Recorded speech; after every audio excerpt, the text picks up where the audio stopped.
আমি আজকে এলাম কর্কট রাশি মানে ক্যান্সার জোডিয়াক সাইনের একটা ইয়ারলি প্রেডিকশন নিয়ে, যাতে আমি এই ইয়ারটা পুরোটাই কভার করব ক্যান্সার জোডিয়াক সাইনের জন্য। ক্যান্সার জোডিয়াক সাইন মানে কর্কট রাশির, এটা হচ্ছে একটা মিক্স অ্যান্ড ম্যাচ ইয়ার, যেখানে ভালো তো থাকবে এবং ভালোর সাথে সাথে ছোটো ছোটো চ্যালেঞ্জেস থাকবে, ছোটো ছোটো ফ্লাকচুয়েশন থাকবে, আর বড় করে হেলথ ইস্যুস থাকবে। সবার ক্ষেত্রে নয়, কিছু মানুষের জন্য ভয় পাওয়ার কিছু নেই। তো ফার্স্টেই বলি ক্যান্সার পিপলসদের কিন্তু এবারে হেলথের জন্য কিন্তু বি কেয়ারফুল থাকতে হবে। কিছু কিছু মানুষ, কেননা জাতচক্র এর উপরে ডিপেন্ড করছে, কিছু মানুষের ক্ষেত্রে অহেতুক চিন্তা, স্ট্রেস, অনিচ্ছা এগুলো হয়ে থাকবে। কিছু মানুষের ক্ষেত্রে back pains, kidney related issue, cardiac issues আসতে পারে, এবং সেক্ষেত্রে তোমাদের লেজিনেস অনেকটা কাজ করবে। ডিউ টু তোমাদের লেজিনেস, মুভমেন্ট কম থাকার জন্য কিন্তু বিভিন্ন পেন্স তোমাদের শরীরে বাস করতে পারে। তাই জন্য বলবো, কোনো ছোটোখাটো সমস্যা হলেই মেডিকেল কনসালটেশন অবশ্যই নেবে।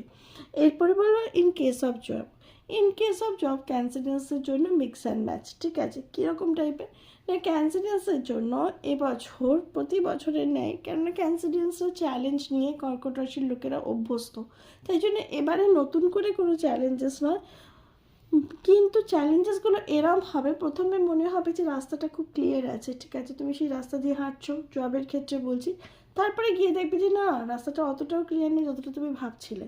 সেই জন্য আগে থেকেই তোমাদের মাইন্ড সেট আপ নিয়ে থাকা দরকার যে এই পরিস্থিতিতে এই এলে আমি এই স্টেপ নিই বা এই ব্যাকআপ ইউজ করব, এইভাবে ট্রাবল শুট করবো, এইভাবে প্ল্যান করব জবের, তাহলে কিন্তু সমস্যা হবে না।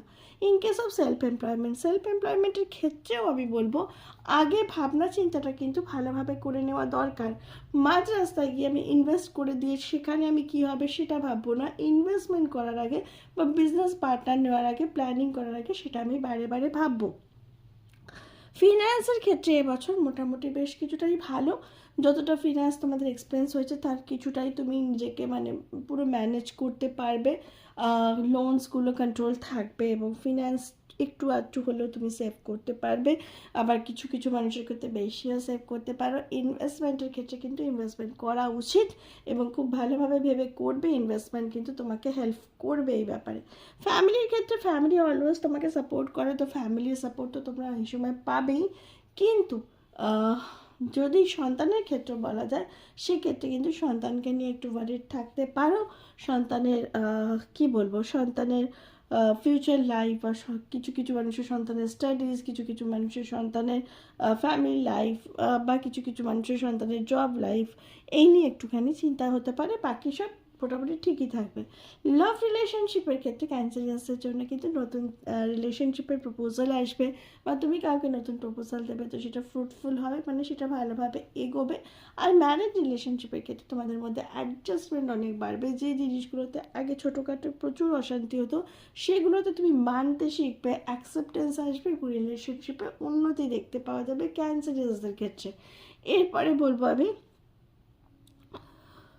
Travel plan. এবছর কিন্তু ক্যান্সারিয়াসদের প্রচুর ট্রাভেল প্ল্যান হবে, এবং ফ্যামিলির সাথে হবে, সোলো হবে, গ্রুপে হবে, ট্রাভেল প্ল্যানস হবে। ট্রাভেল প্ল্যান সাকসেসফুল হবে। স্টাডিজের ক্ষেত্রেও কিন্তু যারা হায়ার স্টাডি করছে তারা স্টাডিজ কনসেন্ট্রেট করতে পারবে এবং তোমাদের স্টাডি খুব ভালো লেভেলে যাবে। এই ছিল ওভারঅল প্রেডিকশন, যেটা 2026-এর ক্যান্সারিয়াসদের জন্য। সো আমার যুক্তি দিয়ে ভালো আসছে।